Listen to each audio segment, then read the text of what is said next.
एक नगर में एक धनी मनुष्य रहता था। उसके पास बड़ी बड़ी हवेलियां थीं। सेवा के लिए कई नौकर चाकर थे। उसके पास धन की कोई कमी नहीं थी।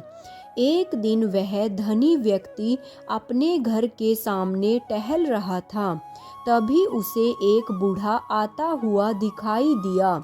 बूढ़े के कपड़े बहुत ही फटे थे और उसके सिर पे एक गठरी थी। धनी मनुष्य को देखकर उसने अपना सामान जमीन पर रखा और प्रणाम करते हुए कहा, श्रीमान जी, मैं बहुत थक गया हूँ। अगर आप आज्ञा दे तो आज की रात मैं यहीं काट लूँ। इतना सुनते ही धनी व्यक्ति भड़क गया और बोला, यह हमारा घर है, कोई धर्मशाला नहीं। इतना बेरुखी भरा जवाब सुनकर बूढ़ा थोड़ा व्यथित हुआ, मगर उसने साहस बटोर कर कहा, मैं आपकी घुड़साल के बाहर पड़ा रहूँगा और पौ फटते ही चला जाऊँगा। अच्छा, तो तुम्हारी देखभाल कौन करेगा? तुम एक अजनबी हो, क्या पता हमारी घर की कोई वस्तु उठाकर भाग जाओ, इसलिए हम रात भर पहरा नहीं बिठा सकते। राम राम। बूढ़े ने अपने कानों पर हाथ लगाया और नमस्कार करके चला गया। रात अंधेरी थी, आकाश में बादल छाए हुए थे। कभी कभी बूंदाबांदी भी होने लगती थी। आंधी आने का डर था। बूढ़ा बुरी तरह से थक रहा था और उसके हाथ पैर कांप रहे थे। चलना भी कठिन हो रहा था, परंतु धनी मनुष्य के कटु शब्दों ने उसे बहुत ही व्यथित कर दिया था। इसलिए उसने फिर किसी से कोई सहायता नहीं मांगी। उसने अब विश्राम करने का विचार त्याग दिया था और उसी भारी बारिश में अपने घर की ओर चल पड़ा। इस घटना के कई महीने बाद वो धनी व्यक्ति अपने मित्रों के साथ जंगल में शिकार खेलने गया। शिकार खेलते खेलते उसने अपना घोड़ा एक हिरण के पीछे लगा दिया, परंतु बहुत प्रयत्न करने पर भी शिकार हाथ नहीं आया और इस दौड़ धूप में वह अपने साथियों से बिछुड़ घने जंगलों में घुस गया। वह अपने नगर का मार्ग भी भूल चुका था। घंटों तक जंगल में भटकता रहा। इतने में रात हो गई। आंधी चलने लगी थी और आकाश में काले बादल छा गए। कोई भी ऐसा व्यक्ति नहीं मिला जो उस व्यक्ति की सहायता करता। बेचारा थककर चूर चूर हो गया। जब उसे कोई मार्ग नहीं सूझा तो उसने घोड़े की पीठ से नीचे उतरकर एक वृक्ष के नीचे बैठ गया।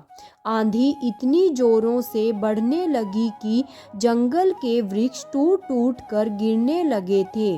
तूफान के कारण अंधेरा भी बढ़ गया था। हाथ का हाथ सूझा नहीं देता था। प्रकृति के इस प्रकोप से घबराकर घोड़ा अपने बचाव के लिए इधर उधर भागने लगा। घोड़े का मालिक इतना थका था कि उसे इसका होश ही नहीं था। थोड़ी देर बाद आंधी शांत हुई। थोड़ी थोड़ी वर्षा होने लगी। वर्षा होने से फैली हुई धूल बैठ गई थी। आकाश कुछ कुछ साफ हो चला था। अब उस धनी व्यक्ति का ध्यान अपने घोड़े की ओर गया। घोड़ा वहां पर नहीं था। यह देखकर वह बहुत घबरा गया। इस घने जंगल में अमीर आदमी को अपने घर पहुंचने की कोई आशा नहीं बची थी। वो निराश होकर ईश्वर को याद करने लगा। तभी उसे दूर से एक व्यक्ति आता दिखाई दिया। पहले तो वह घबरा गया कि कहीं कोई चोर डाकू ना हो, मगर जब वो व्यक्ति पास आया और नमस्कार किया, तब जाकर धनी मनुष्य के हृदय को शांति मिली। उसने धनी व्यक्ति से हालचाल लिए और फिर उसे दिलासा देते हुए कहा, आप इतने घबराए हुए क्यों हैं? तब उस धनी व्यक्ति ने अपने साथियों के बिछड़ने से रास्ता भटकने तक का सारा किस्सा उसे सुनाया। निसहाय अमीर की करुण कहानी सुनकर उस व्यक्ति को उस पर बहुत दया आ गई। तब उस व्यक्ति ने कहा, यहीं पास में मेरी टूटी फूटी झोंपड़ी है, कृपया करके आज आप मेरे अतिथि बनकर रहें। फिर वह युवक उस धनी व्यक्ति को अपने घर ले आया और कहा, मैं यहाँ अपने बूढ़े माँ बाप के साथ रहता हूँ। जो रूखा सूखा भोजन हम खाते हैं आप भी वही खाइए और यहाँ विश्राम करें, परंतु मेरा घोड़ा कहाँ होगा और वो नहीं मिलेगा तो मैं नगर वापस कैसे जाऊँगा। अमीर ने घबराते हुए कहा, आप बिल्कुल भी नहीं घबराइए, मैं इस जंगल के कोने कोने से परिचित हूँ।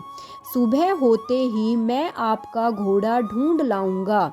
उस युवक ने कहा, अच्छा तो क्या तुम मेरे साथी भी ढूंढ लाओगे? उस व्यक्ति ने कहा, हाँ, अगर आपके साथी इस जंगल में होंगे तो मैं अवश्य ढूंढ लाऊंगा। यह सुनकर वह अमीर व्यक्ति बहुत ही संतोषित हुआ। अब वह निश्चित होकर लेट गया था। अभी वह सोया नहीं था कि उस व्यक्ति ने अमीर के सामने दूध का कटोरा लाकर रख दिया।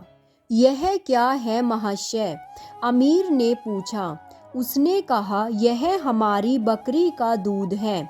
अच्छा, तो तुम्हारे पास कितनी बकरियां हैं? केवल एक ही है। अच्छा, तो एक बकरी से तो इतना दूध नहीं हो पाएगा कि तुम भी पी सको और हमें भी पिला दो। आपने सही कहा, मेरे पास इतना दूध नहीं है।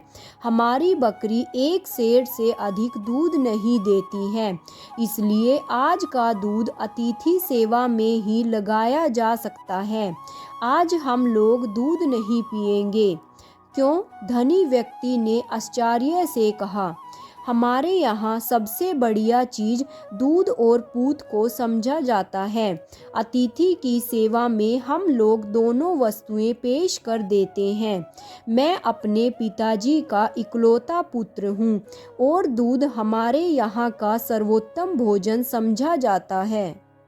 पिताजी ने दोनों वस्तुएं आपके स्वागत में भेजी हैं। व्यक्ति से यह उत्तर सुनकर धनी मनुष्य बहुत ही प्रसन्न हुआ। पूरे दिन का थका तो था, इसलिए थोड़ी ही देर में वो सो गया। धनी व्यक्ति के सो जाने के बाद वो युवक उठा और मशाल लेकर घोड़ा ढूंढने निकल पड़ा। पौ फटने के आसपास वो व्यक्ति घोड़ा लेकर वापस लौट आया। उसकी माता ने देखा जब घोड़ा आया है तो वह घोड़े के लिए दाना दलने लगी। उन्हें अच्छे से पता था कि घोड़ा जंगल से घास चरकर आया होगा, मगर अतिथि की सेवा के लिए उसने ऐसा करना अपना कर्तव्य समझा। घोड़े को यदि दाना न मिलता तो शायद अतिथि सेवा अधूरी समझी जाती।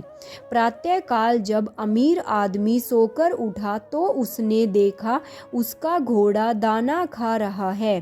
तभी वह युवक आया और हाथ जोड़कर बोला, भगवान ने हमारी अतिथि सेवा की लाज रख ली। धनी व्यक्ति ने आश्चर्य से पूछा, क्यों, क्या बात है? उसने कहा, अगर आपका घोड़ा सामने की तरफ चला जाता तो वहाँ पर एक बाघ था और वह उसे अपना शिकार बना लेते।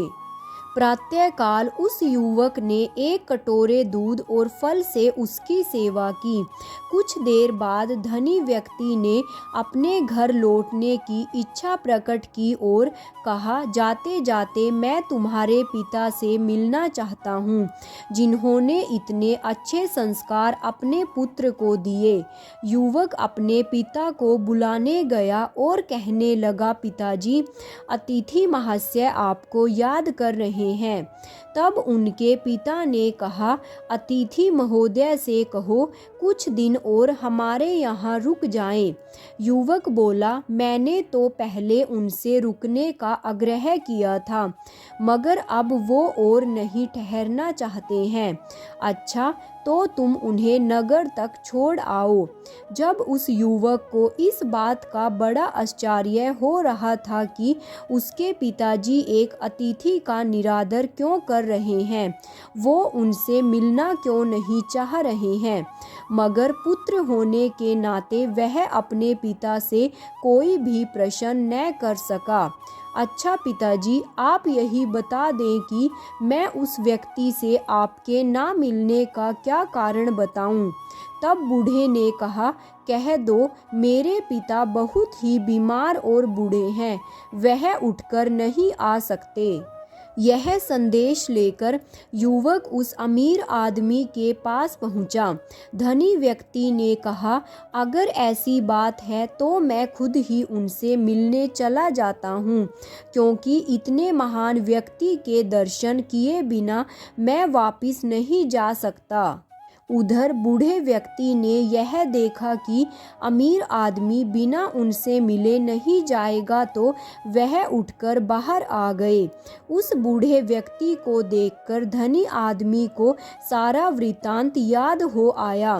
साथ ही उसे यह भी याद आया कि किस तरह वह उस दिन मुसीबत में था और एक रात रुकने को कह रहा था, मगर उसने उसे चोर तक कह दिया था।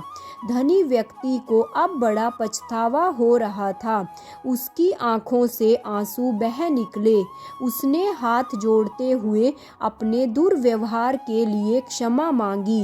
वृद्ध ने कहा, आपकी ओर से क्षमा याचना का प्रश्न पैदा ही नहीं होता, क्योंकि मैं बाहर आकर आपको उस पुरानी घटना की याद नहीं दिलाना चाहता था।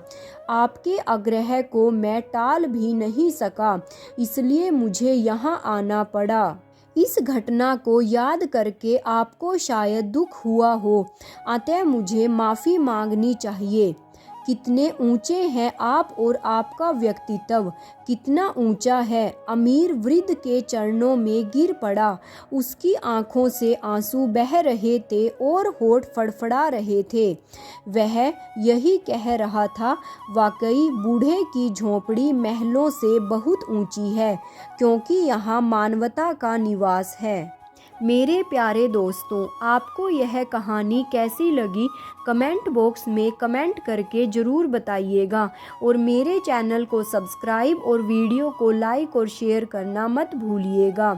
साथ में ही नोटिफिकेशन बेल को भी ऑन कर लीजिएगा, ताकि आगे आने वाली सभी वीडियोस की जानकारी आप तक समय रहते पहुंच सके।